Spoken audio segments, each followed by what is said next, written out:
Selamat pagi untuk anak-anak sekalian.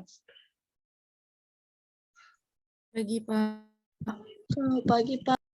Ya, bagaimana kabarnya pada hari ini? Baik, Pak, baik. Baik. Sehat banget.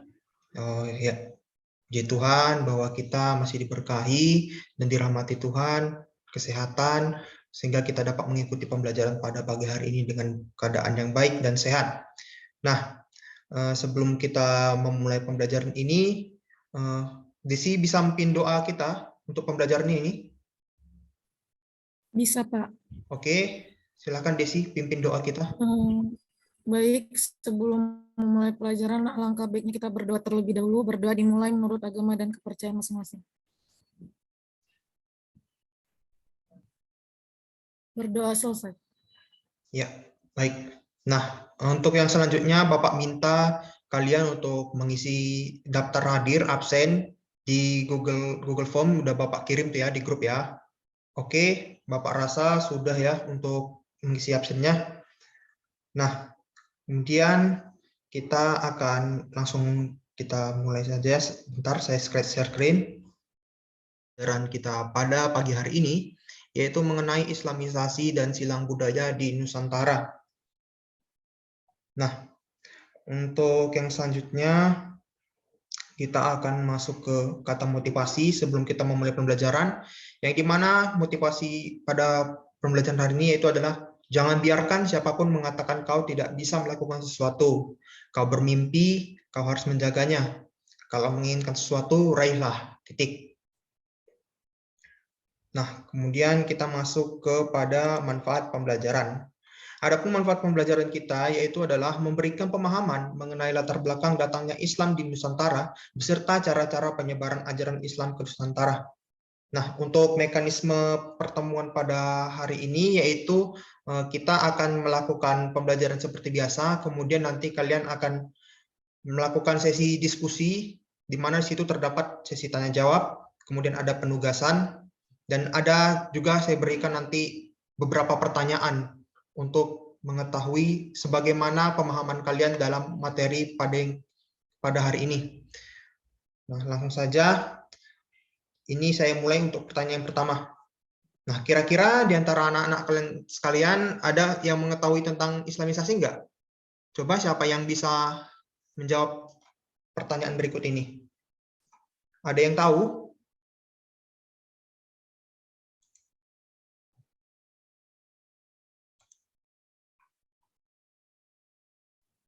Saya, Pak. Oke, Desi, apa? Coba jelaskan. Islamisasi itu adalah proses berpindahnya keyakinan seseorang menjadi Islam, Pak. Oke, iya benar. Ada lagi yang mau memberikan pendapatnya? Oke, saya rasa tidak ada ya. Nah, jadi benar apa yang dikatakan Desi itu, di mana Islamisasi ini seperti yang kita tahu adalah proses untuk berpindahnya seseorang ataupun seorang itu dia mempelajari ataupun mengetahui gitu dan mendapat ajaran-ajaran tentang Islam. Nah, untuk tujuan pembelajaran kita ada 3. Yang pertama yaitu adalah menganalisis kedatangan Islam di Nusantara. Yang kedua, mengenal kerajaan Islam yang ada di Nusantara. Dan yang ketiga yaitu mendeskripsikan alkulturasi dan perkembangan budaya Islam. Nah, di sini ada terdapat peta. Kira-kira ada yang tahu apa peta ini? Coba kalian ungkapkan pemikiran anak-anak sekalian ya, mengenai peta yang sudah ditampilkan pada slide PowerPoint berikut. Ada yang bisa memberikan penjelasan tentang peta ini? Silahkan. Saya, Pak. Ya, silakan Anita. Peta tersebut membahas tentang mengenai peta jejak masuknya Islam ke Nusantara, Pak. Iya, ini adalah peta jejak masuknya Islam. Nah, ini dari gambar ini bisa kita lihat ada seperti kapal ya. Nah, ini merupakan salah satu nanti adalah jejak di mana berkembangnya Islam di Nusantara ini. Nah, selanjutnya kita akan masuk ke materi. Yang pertama yaitu adalah berbagai teori mengenai masuknya Islam di Nusantara. Di sini ada 4 teori yang akan kita pelajari. Teori yang pertama yaitu adalah teori India ataupun teori Gujarat.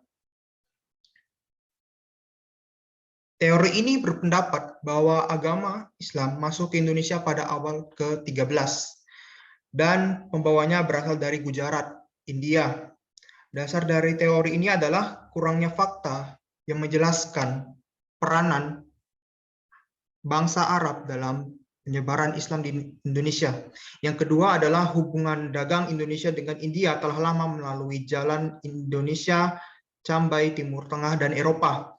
Yang ketiga adanya batu nisan Sultan Samudra Pasai, yaitu Malik As-Saleh tahun 1297 yang bersuara khas Gujarat. Pendukung teori ini adalah Snow Purgonye, W.F. Sutherland, dan Bernard H.M. Flecke. Para ahli yang mendukung teori Gujarat lebih memusatkan perhatiannya pada saat timbulnya kekuasaan politik Islam, yaitu adanya kerajaan Samudra Pasai. Kemudian yang kedua ada teori Arab atau teori Mekah. Teori ini teori baru yang muncul sebagai sanggahan terhadap teori lama, yaitu teori Gujarat. Teori Mekah berpendapat bahwa Islam ke Indonesia masuk pada abad ke-7 dan pembawanya berasal dari Arab. Dasar teori ini adalah yang pertama, pada abad ke-7, yaitu tahun 674, di pantai barat Sumatera sudah terdapat perkampungan Islam atau Arab, dengan pertimbangan bahwa pedagang Arab sudah mendirikan perkampungan di Kanton sejak abad ke-4. Hal ini juga sesuai dengan berita Cina. Yang kedua adalah kerajaan Samudra Pasai menganut aliran mazhab Syafi'i. Dan yang ketiga, raja-raja Samudra Pasai menggunakan gelar Al-Malik, yaitu gelar tersebut berasal dari Mesir. Adapun pendukung teori Mekah ini adalah Hamka, Van Leer, dan T.W. Arnold. Yang ketiga ada teori Persia. Teori ini berpendapat bahwa Islam masuk ke Indonesia abad ke-13 dan pembawanya berasal dari Persia atau yang biasa kita kenal dengan wilayah Iran. Dasar teori ini adalah kesamaan budaya Persia dengan budaya masyarakat Indonesia, seperti peringatan 10 Muharram atau Asyura atas meninggalnya Hasan dan Hussein, cucu Nabi Muhammad.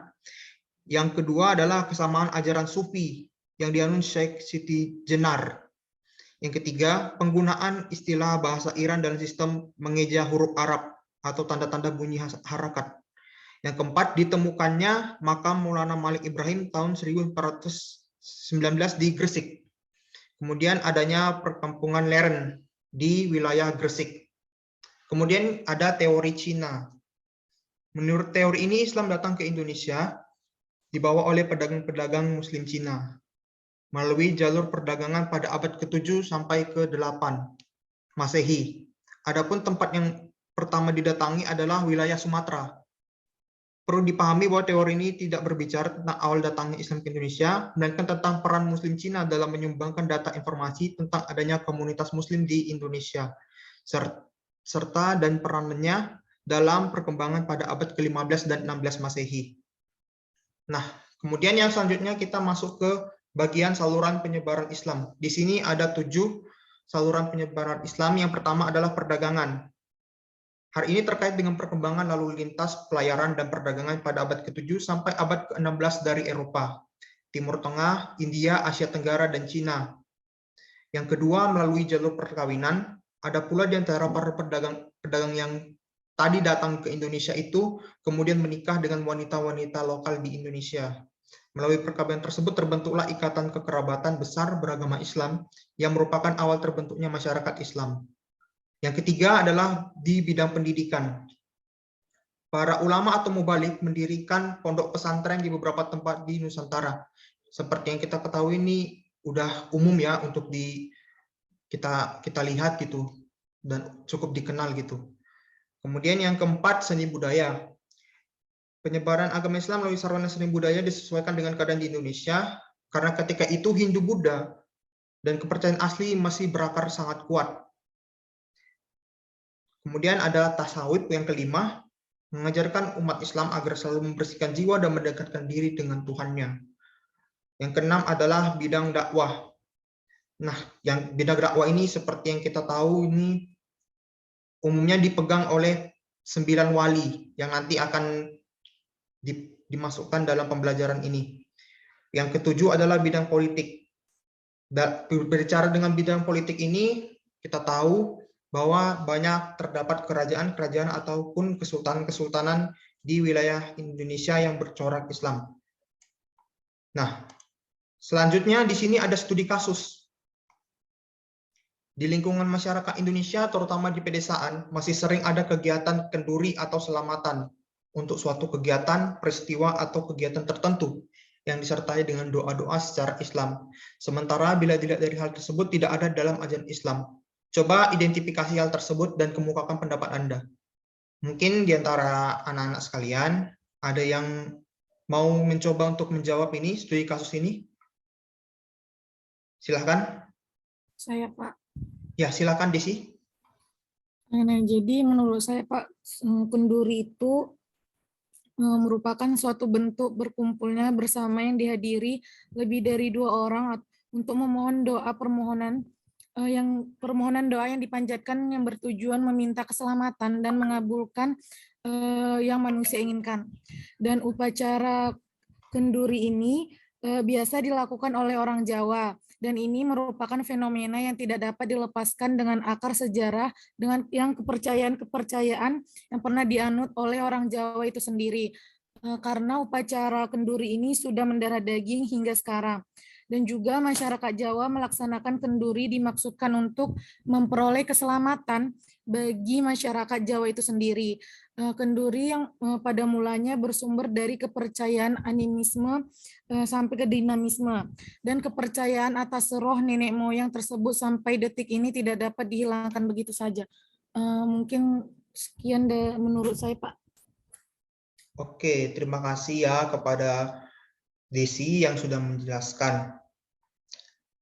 Nah, terkait dengan studi kasus yang sudah kita lalui dan sudah disampaikan oleh teman kalian tadi, maka selanjutnya adalah kita akan melakukan sesi tugas kelompok.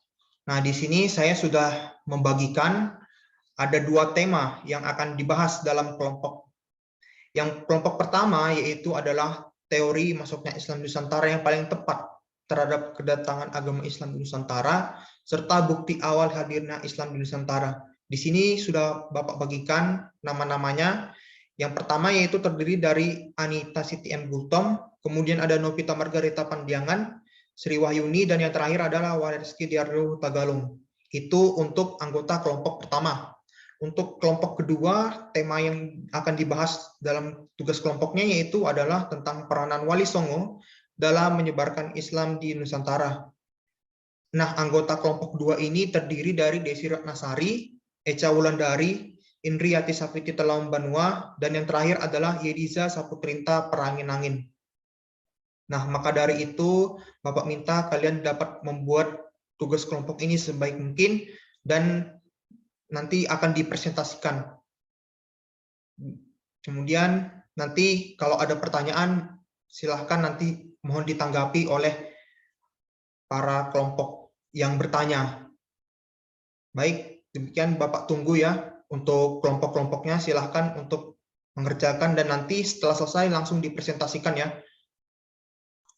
Baik, Bapak rasa sudah cukup ya untuk tugas kelompoknya.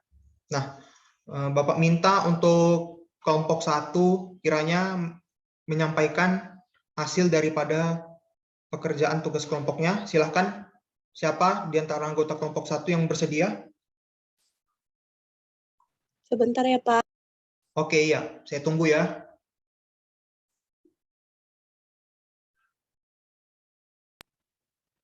Baik, Pak. Di sini saya akan membacakan dari kelompok 1. Ya, silahkan Anita.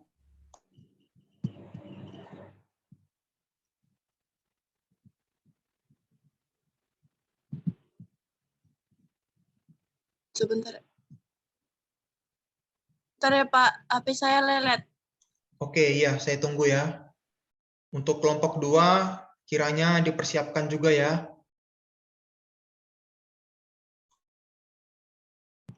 Baiklah, di sini saya akan membacakan yaitu teori masuknya Islam di Nusantara yang paling tepat terhadap kedatangan agama Islam ke Nusantara. Perdebatan seputar kapan pertama kali Islam masuk ke Nusantara dan siapa menyebarkan ajaran atau setidaknya membawa ajaran Islam di Nusantara merupakan bahasa yang menarik untuk dikaji. Terdapat berbagai teori mengenai kapan dan siapa yang membawa ajaran Islam ke Nusantara. Teori pertama adalah teori Gujarat yang menekankan peran pedagang asal India dalam membawa ajaran Islam ke Nusantara. Hal tersebut dibuktikan dengan penemuan batu nisan Sultan Malik Al-Saleh dan Maulana Malik Ibrahim yang mirip dengan bentuk batu nisan di Kambai, Gujarat. Teori kedua adalah teori Arab yang menekankan peran orang Arab dalam membawa ajaran Islam ke Nusantara. Hal tersebut dibuktikan dengan kesamaan antara mazhab di Indonesia dengan Arab. Teori yang ketiga adalah teori Persia yang menekankan peran orang Persia dalam membawa ajaran Islam ke Nusantara. Hal tersebut ditandai dengan adanya kemiripan budaya 10 Muharram atau Asyura di Indonesia dengan Persia. Di antara teori tersebut, teori Gujarat merupakan teori yang paling populer. Hal tersebut karena mendapat dukungan dari sejumlah ahli, penemuan bukti-bukti fisik, serta jejak historis jalur perdagangan di Kepulauan Nusantara. Dengan demikian, teori yang paling tepat adalah teori Gujarat. Adapun bukti masuk dan berkembangnya Islam di Indonesia adalah yang pertama yaitu berita Cina dari dinasti Tang pada tahun 674 Masehi. Berita Cina dari dinasti Tang memberitakan bahwa pada sekitar tahun 674 Masehi, orang-orang Tasih atau orang-orang Islam dari Arab dan Persia membatalkan niatnya menyerang kerajaan Holing atau Kalingga karena Ratu Sima yang berkuasa di kerajaan tersebut masih sangat kuat. Yang kedua yaitu berita Jepang pada tahun 749 Masehi, menjelaskan bahwa di Kanton terdapat kapal-kapal Posi Tasikuo. Istilah Posi ditafsirkan sebagai orang Melayu, sedangkan Tasih ditafsirkan sebagai orang Arab dan Persia. Bahkan banyak ahli menduga bahwa pada abad ke-7 dan ke-9 di Kanfu atau Kanton sudah ada perkampungan Muslim. Yang ketiga yaitu batu nisan Fatimah binti Maimun di Leran atau Gresik pada tahun 1082 Masehi. Batu nisan ini berangka tahun 475 Hijriah atau 1082 Masehi, sejaman dengan masa kerajaan Kediri. Peninggalan sejarah ini menjadi bukti bahwa agama Islam sudah masuk ke daerah Jawa Timur. Yang keempat yaitu berita Marco Polo dari Venesia atau Italia pada tahun 1292 Masehi. Marco Polo mendapat tugas dari Kaisar Cina untuk mengantar putrinya yang dipersembahkan kepada Kaisar Romawi. Dalam perjalanan menuju Romawi pada tahun 1292 dan perjalanan pulang kembali ke Cina pada tahun 1297.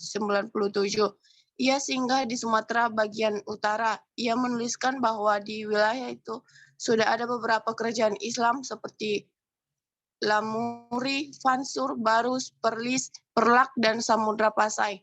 Walaupun demikian masih banyak pula wilayah yang belum menganut agama Islam. Yang kelima yaitu makam Sultan Malik Al-Saleh pada tahun 1297 Masehi. Sultan Malik Al-Saleh merupakan seorang raja dari kerajaan Samudra Pasai. Ia wafat pada bulan Ramadan tahun 676 Hijriah atau pada tahun 1297 Masehi. Baik batu nisan Fatimah binti Maimun maupun nisan Sultan Malik Al-Saleh terbuat dari batu pualam dari Gujarat berdasarkan peninggalan tersebut.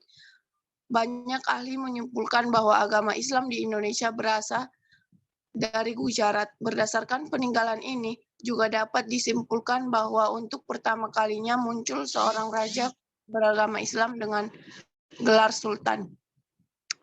Yang keenam yaitu berita dari Mahuan. pada tahun 1416 Masehi. Mahuan adalah seorang penulis yang mengikuti pelayaran Laksamana Cheng Ho pada tahun 1400-an. Ia menuliskan bahwa sudah ada saudagar-saudagar Islam yang bertempat tinggal di pantai utara Jawa atau Gresik. Yang ketujuh yaitu kompleks makam Tralaya di Trowulan, Mojokerto pada tahun 1369. Kompleks makam Islam Tralaya di Trowulan terdiri atas makam-makam dengan nisan berangkap pada tahun 1369 sampai dengan 1611. Hal ini membuktikan bahwa di ibu kota Majapahit, Trowulan, pada masa puncak kejayaan Majapahit sudah ada masyarakat yang menganut Islam. Baiklah, sampai di situ diskusi kami. Saya kembalikan kepada Bapak. Oke, terima kasih kepada Anita yang sudah memaparkan ya hasil dari pekerjaan kelompoknya. Kemudian saya berikan kesempatan kepada kelompok 2 untuk menyampaikan tugas kelompoknya. Siapa kira-kira kelompok 2 yang bersedia?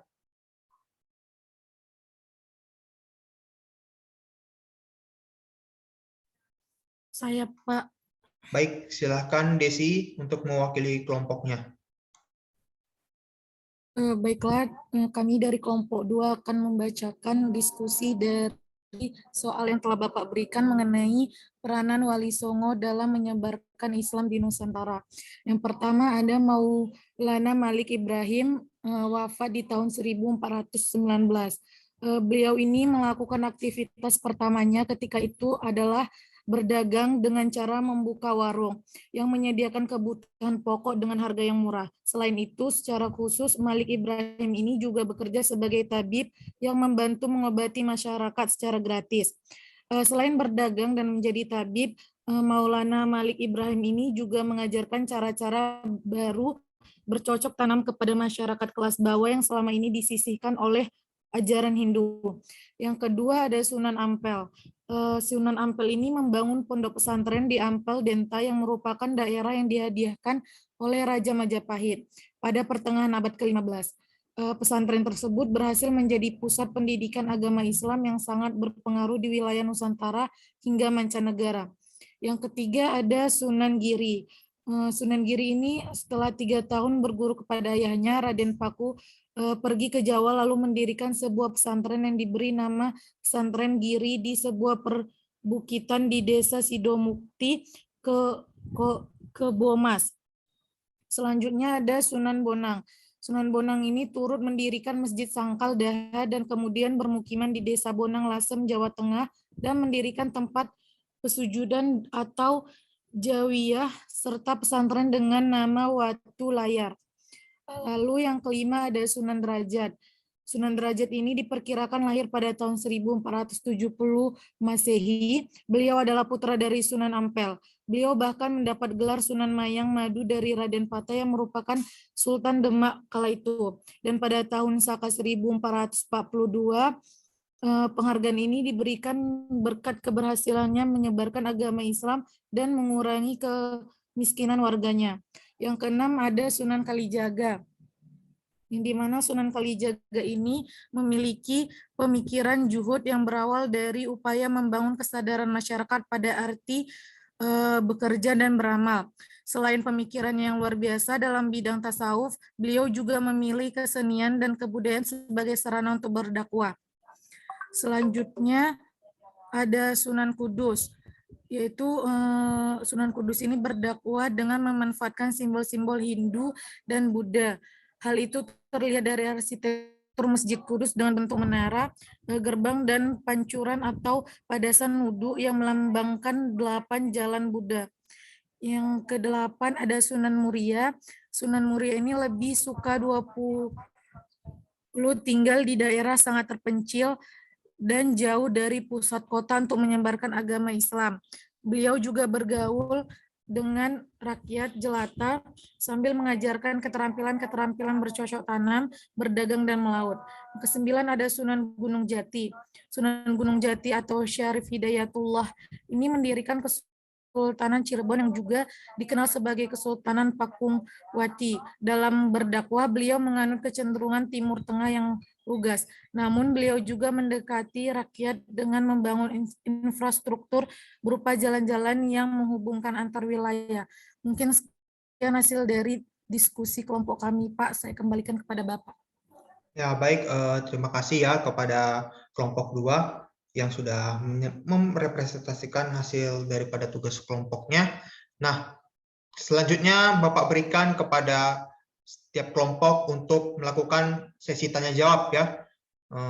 Bisa dari kelompok 2 duluan yang mengajukan pertanyaan kelompok 1 atau sebaliknya. Ya, saya persilakan kepada kelompok siapa yang mau bertanya. Siapa yang mau bertanya duluan ya? Bapak tunggu. Baik, Pak, saya ingin bertanya kepada kelompok 2. Ya, silakan Anita. Mengapa Wali Songo hanya berfokus untuk menyebarkan Islam di wilayah Jawa saja? Coba tim penyaji menjelaskan. Terima kasih. Ya, siapa untuk anggota kelompok 2 yang mau bertanya?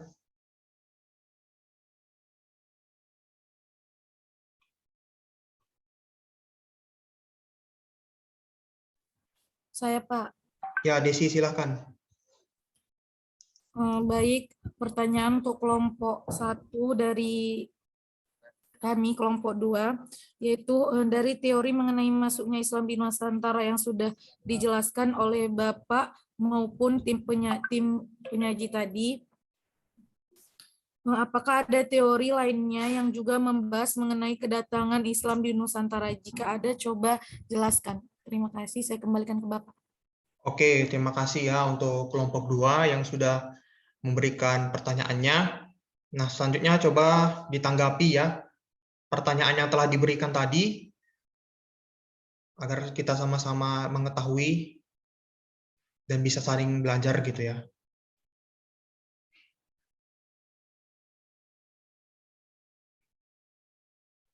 Sudah bisa dijawab, Pak? Oke, ya, silakan Anita. Tanggapi. Baiklah, terima kasih kepada tim kelompok 2 yang sudah bertanya kepada kelompok 1. Di sini saya mewakili menjawab, yaitu yang pertanyaan saudari yang tadi ialah dari teori mengenai masuknya Islam ke Nusantara yang sudah dijelaskan baik oleh Bapak Guru maupun tim penyaji tadi. Apakah ada teori lainnya yang juga membahas mengenai kedatangan Islam di Nusantara? Itu saya coba menjawab. Selain dari teori India, Arab, Persia, dan Cina, kami menemukan satu teori lainnya yang juga membahas mengenai kedatangan Islam di Nusantara, yaitu teori Turki. Teori ini diajukan oleh Martin van Brunesan. Menurutnya, selain orang Arab dan Cina, orang Indonesia juga menerima Islam dari orang-orang Kurdi dan dari Turki. Alasan yang diajukannya adalah yang pertama, banyak ulama Kurdi yang berperan aktif dalam dakwah Islam di Indonesia. Yang kedua, kitab karangan ulama Kurdi menjadikan rujukan yang berpengaruh luas di antaranya. Yang ketiga, pengaruh ulama Ibrahim Al-Qurani, seorang ulama Turki di Indonesia melalui tarekat Syatariyah. Yang keempat, tradisi Brazanzi populer di Indonesia. Baik, hanya itu jawaban yang bisa kami jelaskan. Saya kembalikan kepada Bapak. Terima kasih. Terima kasih ya kepada Anita yang sudah memberikan tanggapan kepada pertanyaan yang diajukan oleh kelompok 2. Bagaimana dari kelompok 2? Apakah sudah bisa menjawab pertanyaan dari kelompok 1? Sudah, Pak. Izin menjawab. Baik, silakan Desi. Baiklah, saya perwakilan dari kelompok 2 akan menjawab pertanyaan dari kelompok 1. Yang pertanyaannya,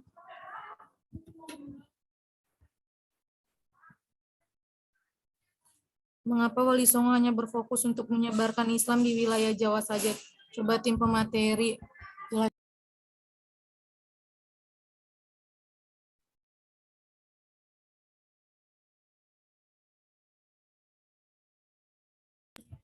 Baiklah, jawabannya yaitu penyebab Pulau Jawa menjadi pusat Islamisasi adalah karena melihat Jawa sebagai pusat kegiatan ekonomi, politik, dan kebudayaan di Nusantara pada saat itu.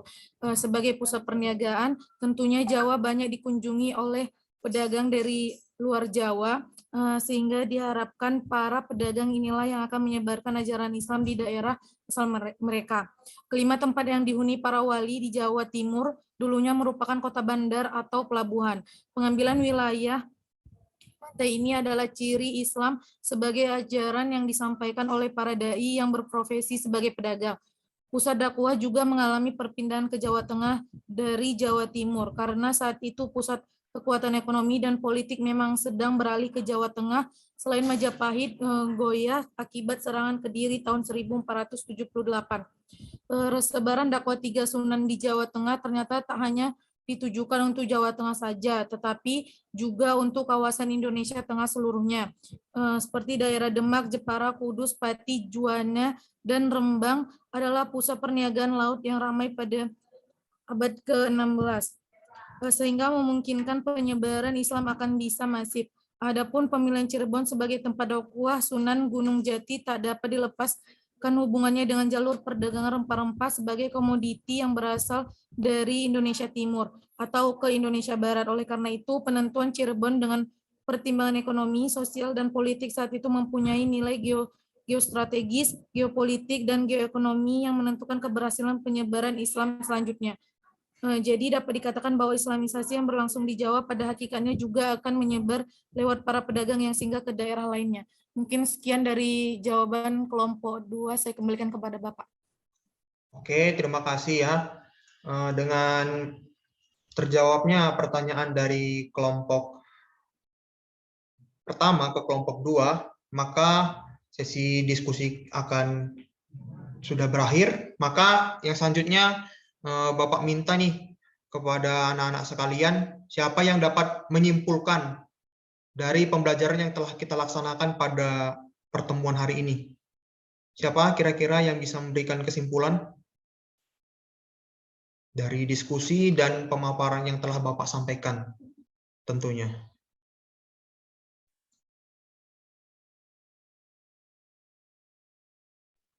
Saya, Pak. Oke, silakan Anita. Baiklah, di sini saya kan mencoba menyimpulkan materi yang sudah kita pelajari hari ini, yaitu perkembangan Islam di Nusantara tidak pernah terlepas dari dinamika Islam di kawasan-kawasan lain. Adapun teori-teori mengenai masuknya Islam di Nusantara ada 4, yaitu teori India, teori Arab, teori Persia, dan teori Cina. Sedangkan saluran penyebaran Islam ada 7, yaitu perdagangan, perkawinan, pendidikan, seni budaya, tasawuf, dakwah, dan politik yang menjadi sarana penting bagi berkembangnya Islam di Nusantara. Terlebih lagi peranan Wali Songo atau 9 wali yang memberi andil yang cukup besar bagi menyebarnya Islam di Nusantara. Terima kasih, Pak. Ya, baik. Terima kasih ya Anita sudah memberikan kesimpulan atas apa yang telah kita pelajari. Nah, sampai di sini kira-kira ada yang masih kurang paham? Sudah paham, Pak. Ya, kalau sudah paham, maka ini ada satu pertanyaan lagi ya, supaya ini bisa menguji pemahaman kalian sekalian. Nah, ini ada satu pertanyaan. Apa saja faktor yang menyebabkan agama Islam mudah diterima oleh penduduk Nusantara? Coba uraikan pendapat Anda.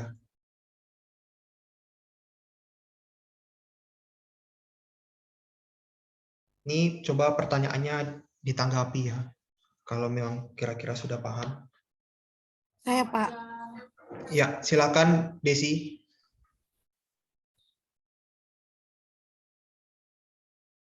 Baik Pak, terima kasih. Adapun jawaban dari faktor yang menyebabkan agama Islam mudah diterima oleh penduduk di Nusantara, yang pertama yaitu syarat masuk agama Islam sangat mudah, yaitu hanya mengucapkan 2 kalimat syahadat. Yang kedua, upacara-upacara peribadatan dalam Islam sangat sederhana. Yang ketiga, ajaran Islam tidak mengenal sistem kasta.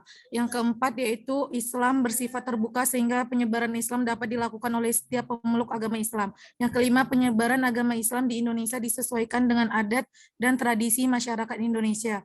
Yang keenam, ajaran Islam berdampak positif bagi terciptanya kesejahteraan masyarakat dengan adanya kewajiban membayar zakat bagi yang mampu. Yang ketujuh,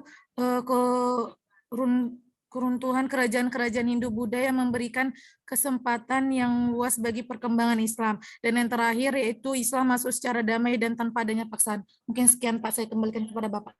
Baik ya, sudah jelas seperti bahwa anak-anak sudah memiliki pemahaman yang baik.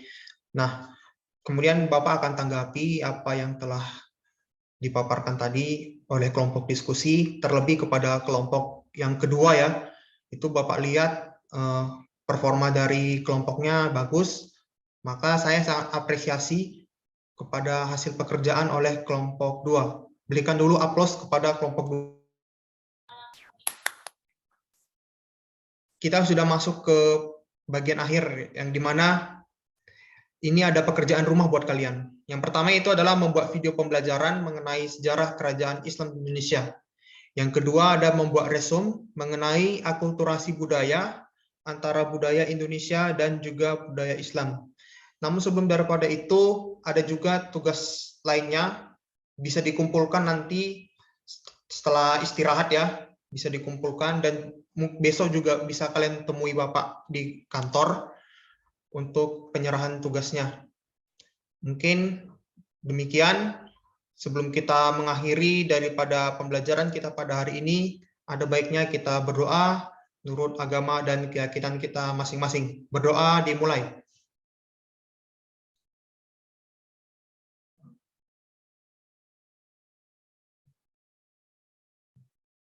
Doa selesai. Baik, atas kehadiran dan keaktifan daripada para peserta didik, Bapak ucapkan terima kasih. Semoga pembelajaran yang kita pelajari pada hari ini bisa bermanfaat untuk kita sekalian. Sampai bertemu lagi di pertemuan yang berikutnya ya. Baik, selamat siang untuk kita semuanya. Selamat siang, Pak. Terima kasih banyak, Pak.